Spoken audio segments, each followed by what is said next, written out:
Good evening, I'm David McCullough. In the 1920s, two of the biggest innovations ever in American life occurred simultaneously: national prohibition and the capacity to mass-produce automobiles. And nowhere was the impact so evident as in Detroit, the setting for tonight's film, Demon Rum. Detroit, of course, was where the cars were made, but it was also right next door to Canada, where production of distilled spirits went on legally and in volume all through the Prohibition years. The combined effect of these circumstances of geography and industry was pronounced, as you will see. In frontier times in the 18th century, whiskey was part of everyday life in America. It was actually called the good creature of God. But by the 19th century, all intoxicating drink was seen by more and more Americans as a menace to family life and the national character. A British sea captain in 1827 noted that drinking in America was a greater curse than yellow fever. The first state to go dry was Kansas in 1881, and more followed. Nationwide prohibition, it should be remembered, was put into effect in 1920 for one reason only. The great majority of Americans wanted it and were bound to give it a try. When it ended 13 years later in 1933, it was because the great majority of Americans knew it had been a failure.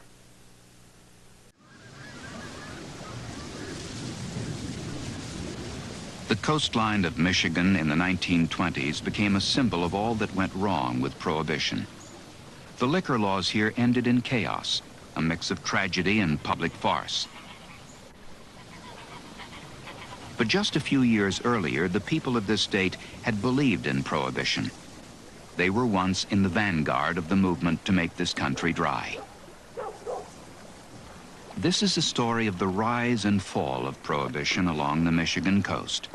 It's a story that began full of optimism and innocence, an American journey to utopia.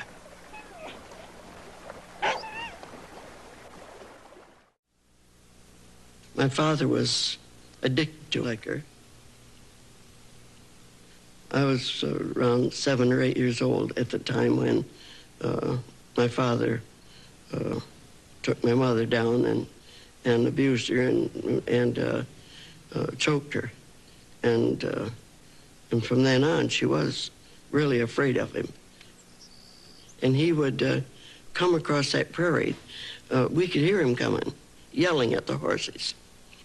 And that's when she would see to it that we children were put to bed, and she'd go hide in the grove.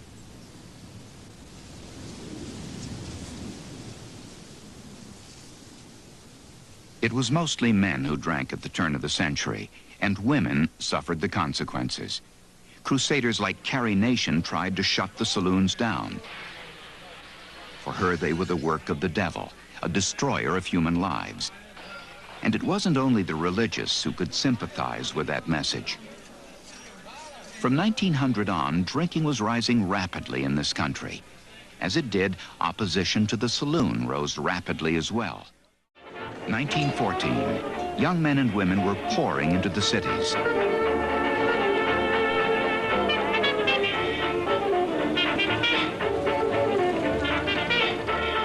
In Michigan, the city of opportunity was Detroit. This is where the automobile was made, and that meant jobs.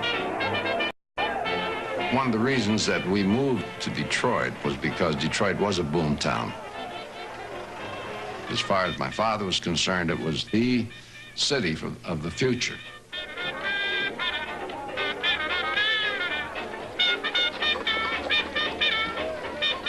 Russians, Italians, Germans, Poles, from every corner of the earth and every rural outpost in this country, men left their families and made their way here. Saloons followed, and with them, corruption, prostitution, alcoholism. No one was more concerned about the effects of alcohol than Detroit's leading citizen, Henry Ford. Ford was the largest employer of the city. Like so many others, he believed Prohibition would help uplift the working class. And Ford had the power to put this belief into action.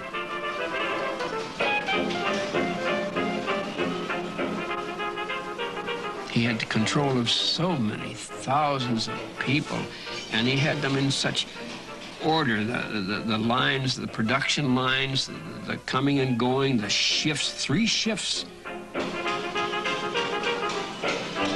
And everything to me was so clockwork that I was so proud to be a part of it.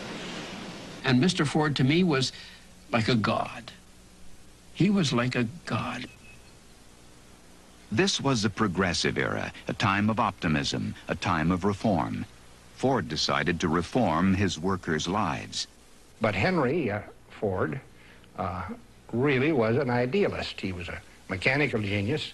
He was an idealist and a little bit of a nut, actually. And he wanted to make the world over. Ford announced a new department, the Ford Motor Company Department of Sociology. Hundreds of managers were sent out into Detroit to look into the personal habits of Ford employees. Workers who could prove they were sober and thrifty had a chance to double their working wage. Your home was inspected. Were you thrifty? Did you drink? Did you smoke?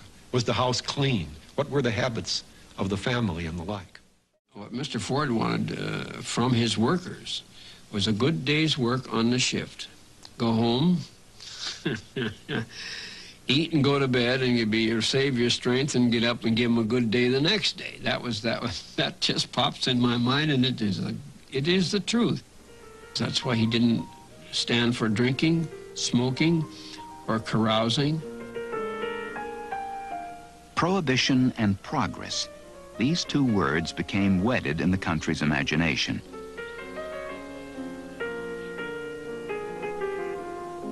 Take the immigrant and make him American. Take the worker and make him middle class. Take the family and make it whole.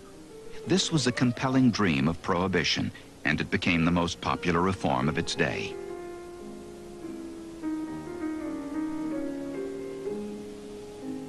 In 1918, Detroit became the first major American city to say farewell to booze. By a wide margin, prohibition was voted into Michigan law. The sober life was on its way.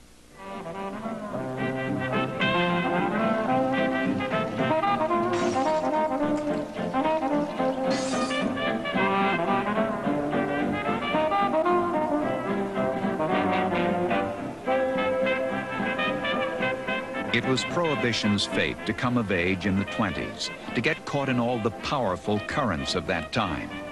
In the 20s, women got the vote, families got their car, and millions tried out for the first time the pleasures of being middle class. Prohibition had to find its place in this new modern life. We were very much aware of Clara Bow and how she dressed and her flapper clothes and our short skirts. We used to wear slickers to the ground, galoshes with buckles, and instead of buckling them, we'd leave them open and they'd flop all over. To get walking fast, you'd stumble and fall. It was awful. These short dresses, flapper style, haircuts, bonnet, hats put on, haircuts like that, short dresses and tight dresses. It was wonderful. It was just wonderful.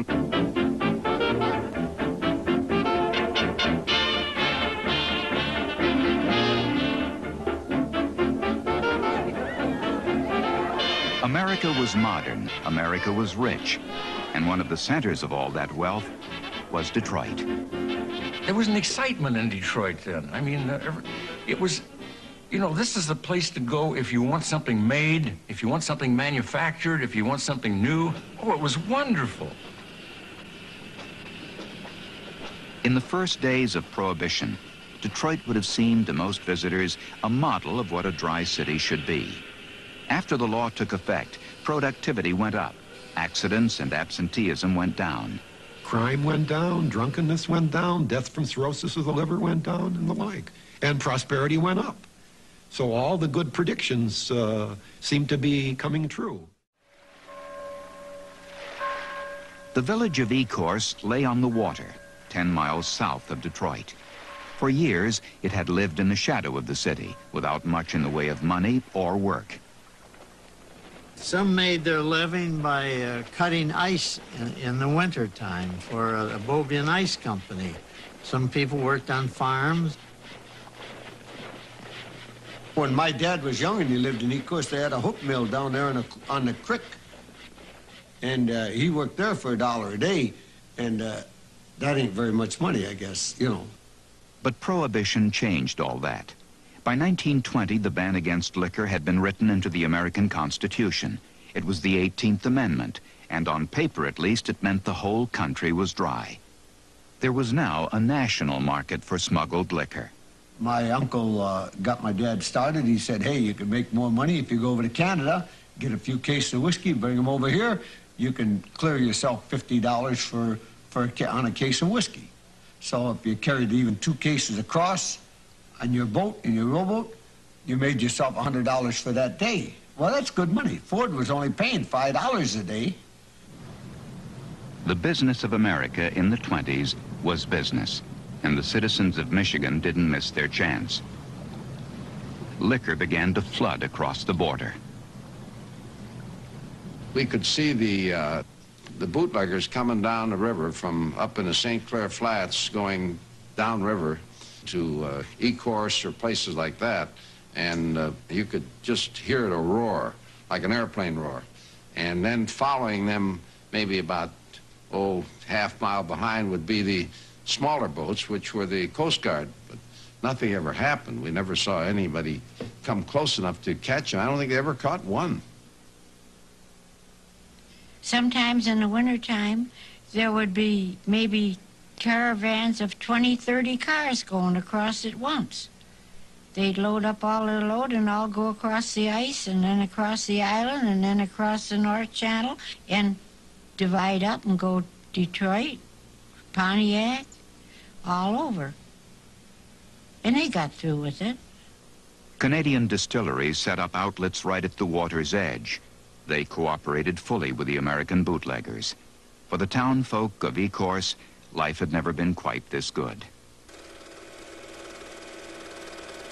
My dad was the agent for Cincinnati Cream. So he used to get about $20,000 a month just from that. And no taxes? No. Because nobody knew it. If there was, I don't know. There was a lot of that money rolling around them days. Oh, God, there was a lot of money. Let me give you an idea of what it is. Them days, them guys every guy you seen on the street carried a roll of bills big enough to choke an ox. They was the size of your fist. They always rolled it up and had a rubber band on it. You'd ask them for $1, they never have a $1 bill. Them guys didn't know what $1 was. It was always start at least from a $5 bill, you know, to 100. They didn't have no dollar bills them days. I don't believe anybody ever bought anything for $1 or $2 or that. You know what I mean? I can't believe this. Bootlegging became, after the automobile, the second largest industry in the area. A new underground culture had been born, and the average citizen was being drawn in. All during the Prohibition era, when I was a young man and growing up, the whole focus of the evening was to go someplace where you'd have a drink. We met these 2 switchmen, and we went out a few times. So one day they said, would you girls care to go to a speakeasy? And I said, I would. So they drove us on 3rd and Selden. It was an apartment, and this fella, he knocked, on the door. You would knock 3 times and ask for Joe or something like that, and that would just be so exciting. And so the peek hole in the front door, Joe would come and take a look at you all and then let you in. There were places that had a peephole in the door. I really think in many cases it was cosmetic, that it made the people feel that they were getting more.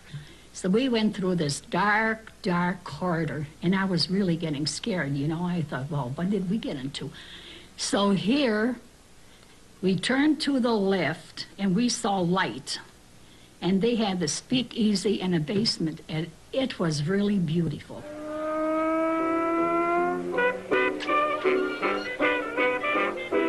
Everybody wanted to get out of the house. They went to the Blind Pig, since that's where the entertainment was.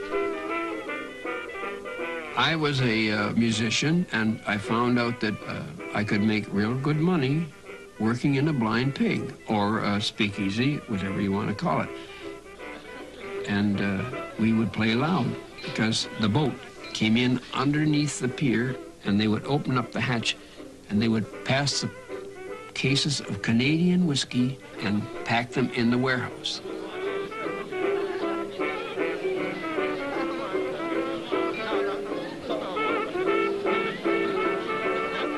Prior to Prohibition, no decent woman ever went to a saloon. And, of course, that changed entirely with Prohibition and the speakeasy and the blind pig. Everybody went. You know, everybody likes to do things they're not supposed to. The women started drinking, smoking, and going to blind pigs. And, of course, the gestures of smoking, that was so sophisticated, and you loved all that.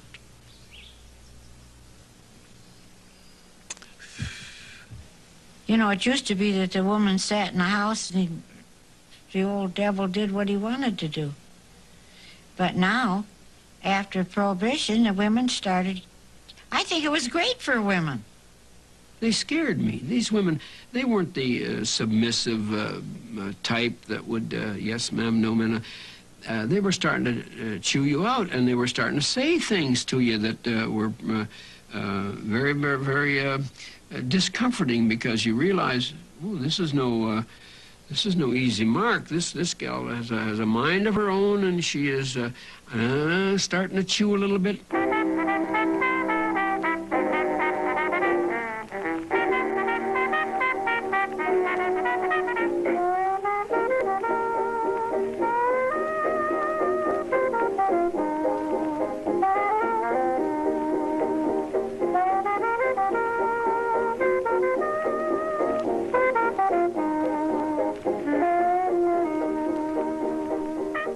One time I was sitting in Patty McGraw's, and all of a sudden they dumped me out the window, and the place was being raided.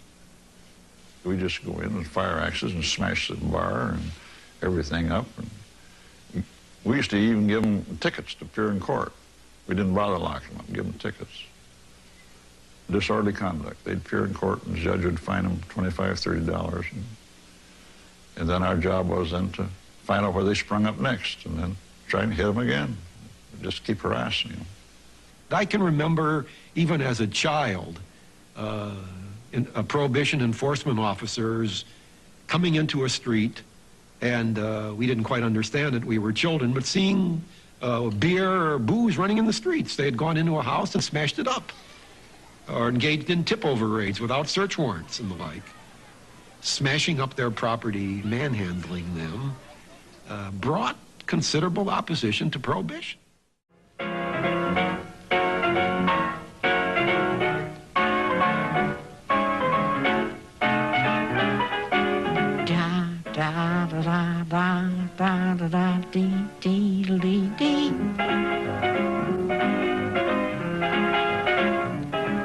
Dum da da da da dum da da da da da da da da dum.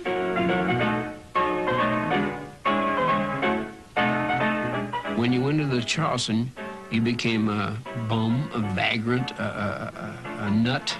Hell, I really feel as though we were telling our parents, be gone. I'm releasing myself from your jurisdiction.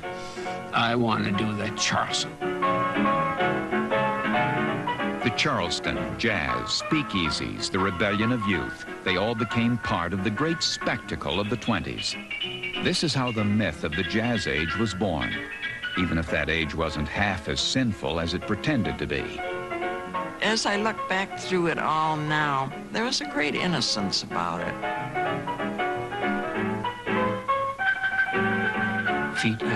Feet up, toes in, toes out, back to the town. 4 bars, I'm doing town, Charleston, Charleston, crossover, knees over, back to Charleston, Charleston, get in there, kick high, kick back, Charleston, Charleston, and then off the log, over, off the log, and I would have about 6 steps.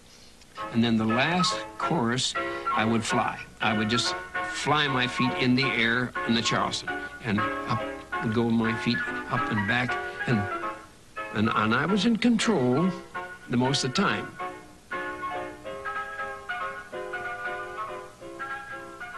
Prohibition and progress. Together, they were supposed to create a better, more orderly world. It wasn't working out that way. At first, the lawlessness of Prohibition seemed innocent enough, but it would soon take a nasty turn.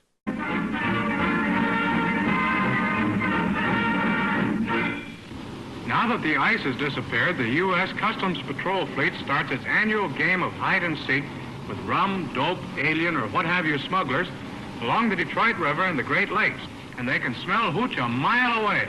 It was the crookedest, most asinine outfit you ever saw in your life. The customs officers were the ones that were after the booze, but they were all paid off. By the late 20s, the Detroit River had become a national embarrassment. The federal government poured money and men into the area. The result? Petty smugglers moved out of the business, and the liquor trade was taken over by organized crime. The syndicates. They wasn't afraid.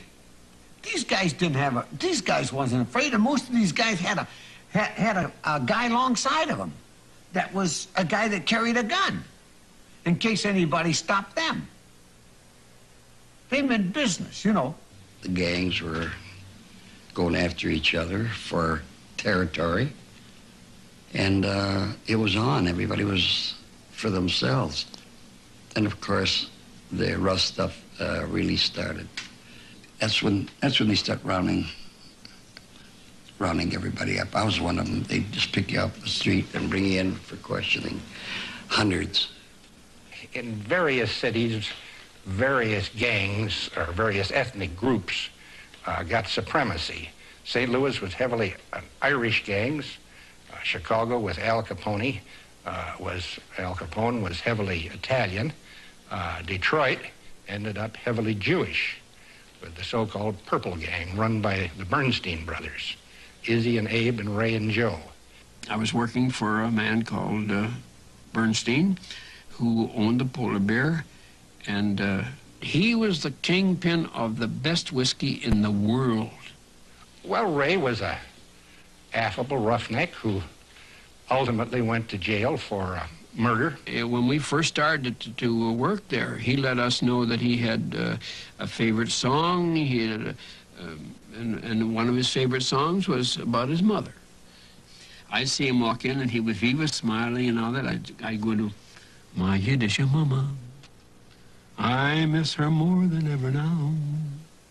My Yiddish mama, I long to kiss that wrinkled brow. I long to hold her hand once more as in days gone by, and ask her to forgive me for the things I did to make my mama cry. Oh, I know. The gangsters became part of the spectacle of Prohibition. In Detroit, most of the violence consisted of one gang shooting at another. And for a long time, nobody seemed to take it very seriously. Mama mine. Well, he would grin. He would be so happy. Yeah, you talk about a guy enjoying a number. It seemed to get him right there.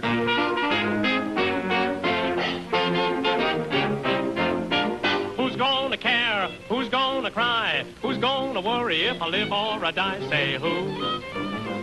I'm wondering who. Now tell me who's gonna fret? Who's gonna frown? Who'll be unhappy if I don't come around? Say who? I'm wondering who. Over time, the Jewish gangsters were either killed or jailed. They were replaced by a group of Sicilians, La Mano Nera, the Black Hands, forerunner of the Mafia. It was during Prohibition that organized crime became a national force. If there hadn't been Prohibition, you probably would have gotten organized crime in one way or another, but this gave it its great impetus because it put the money in it. And then, as time went on during Prohibition, the gangs got into other things, such as gambling and prostitution. These guys used to come from Detroit.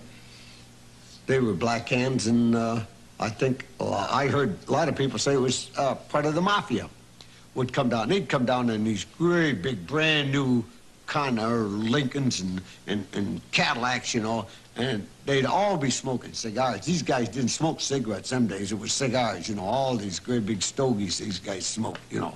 They'd have a chauffeur and they'd drive them down there and open the door and they'd go upstairs and go gambling, you know. By the end of the 20s, kidnappings and extortion had become commonplace in Detroit. Henry Ford felt his own family was directly at risk. At his request, an understanding was worked out. The gangs agreed to stay away from the Ford family. In return, the Ford Service Department would provide jobs to underworld figures. The gangsters and the old sociological department. It was an unholy marriage, but it held. And it led to the hiring of a lot of hoodlums, many of them just out of prison. And they became a rough, tough outfit. Years later, after Prohibition was gone and forgotten, the goons stayed on. They became the Ford strongmen when there were Union men that needed to be brought into line. Prohibition was supposed to uplift the working man. These images are one footnote in Prohibition's legacy.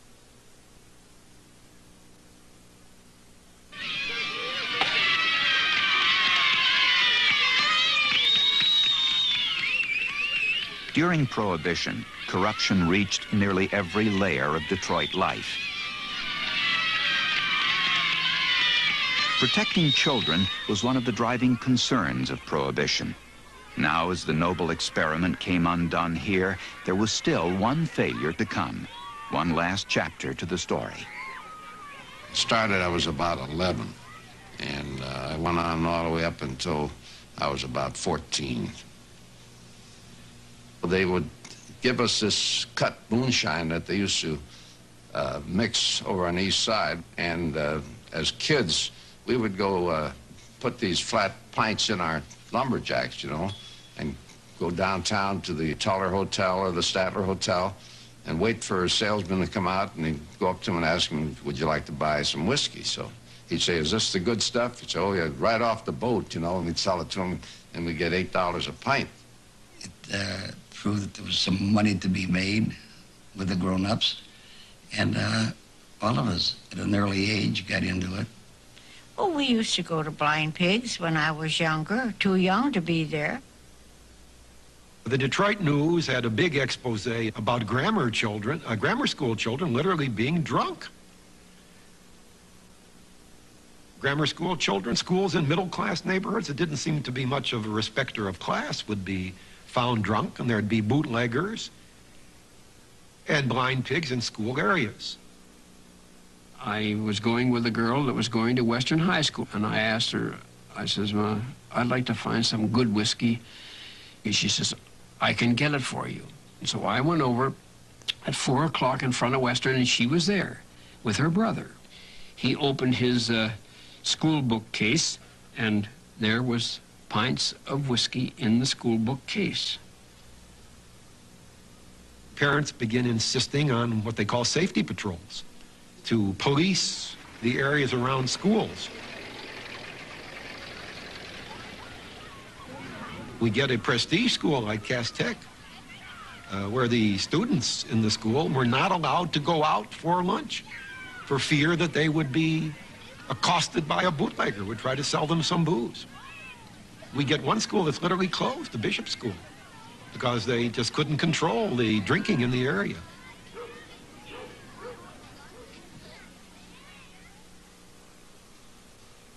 I know exactly the impression that my brothers and kids got. They got the impression that life as such was a cheating life.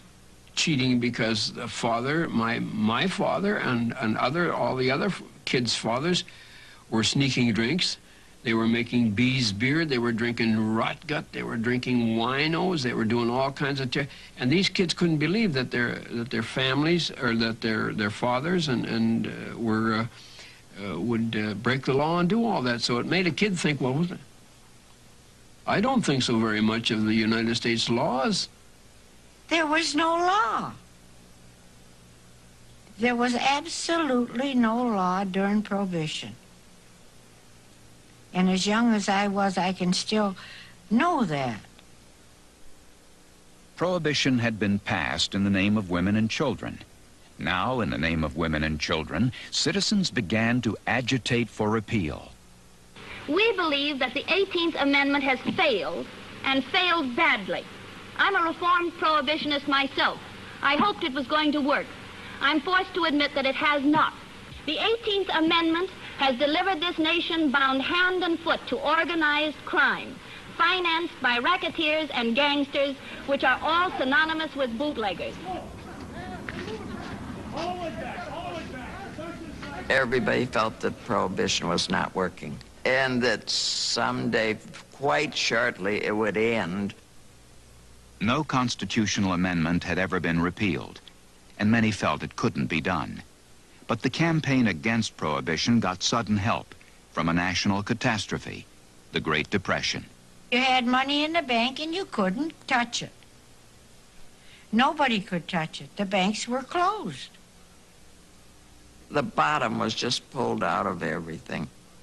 You just closed in at home, worried to death of how in the world were you going to be able to pay for what you ate. In the panic of the Depression, Americans were prepared to look anywhere for jobs. The end of Prohibition would mean new jobs in the breweries, new tax revenues. Suddenly, repeal seemed a shortcut to prosperity, and Americans found a leader who promised them both. This convention wants repeal. Your candidate wants repeal.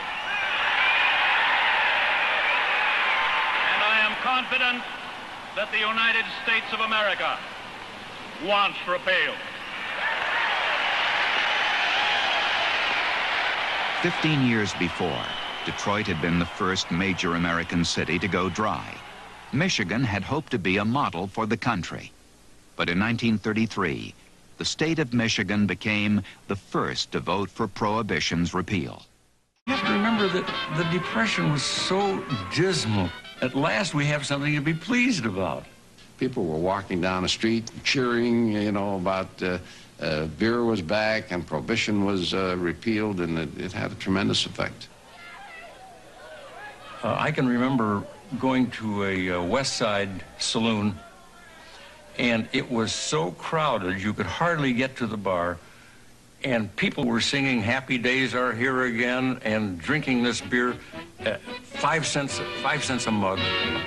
Happy days are here again, the skies above are clear again. Prohibition did not fulfill its promises, neither would repeal. Repeal didn't create many jobs. It certainly didn't end the Great Depression, even if for one night people wanted to believe it had. Now there's no one who can doubt it now. Everybody was in a celebrating mood, toasting everybody, and you could hear "Nostrovia Dobja," you know, in the West Side, you know. It was great. Here again, the skies above are clear again. Let us sing a song of cheer again. Happy days are here again. All together, shout it now. There's no one who can doubt it now. So let's tell the world about it now. Happy days are here again. Your cares and troubles are gone. There'll be no more from now on.